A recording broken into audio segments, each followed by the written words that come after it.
Most people who try to time the market, increasing their exposure when they think the market's going to do well, reducing their exposure when they think the market's going to do poorly, are just fooling themselves. They don't actually have the ability to forecast the market. People are often confused about what it takes to succeed as a market timer. Suppose I'm trying to make money by betting on football. If I study everything I can find about the sport, the players, the coaches, weather forecasts, even the refs, I can probably identify a few games each week where I'm pretty sure about which team is more likely to win. But that's not enough for me to make money.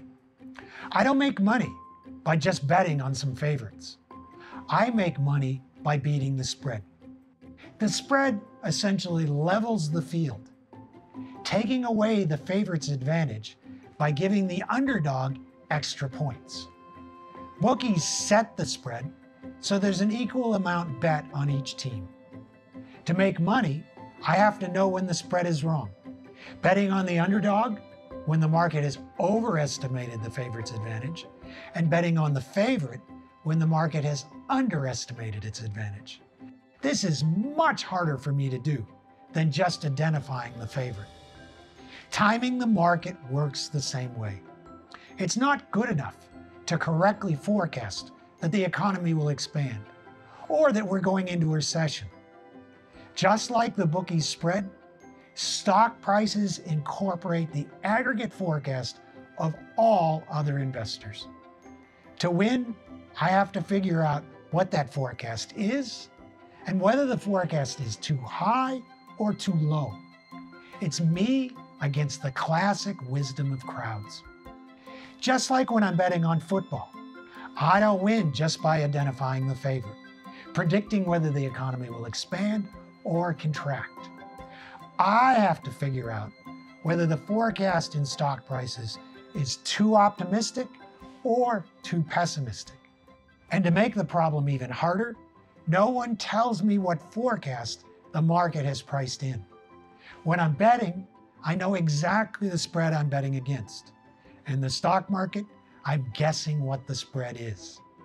Like the bookies cut in the betting market, market timers have to cover at least 3 costs before they make money. First, despite the fierce competition among brokerage firms, we know it's not actually free to trade in and out of the market. Second, even unsuccessful market timing is likely to increase expected taxes. Third, market timing can consume lots of time and energy. And there's another problem. Market timers who don't really have skill are just screwing up their portfolio. Suppose your ideal portfolio is 60% stocks, 40% bonds. When you try to time the market without any real insights, you're just moving away from that portfolio. In other words, most investors shouldn't try to time the market. When they do, they're simply spending resources to move away from a better portfolio.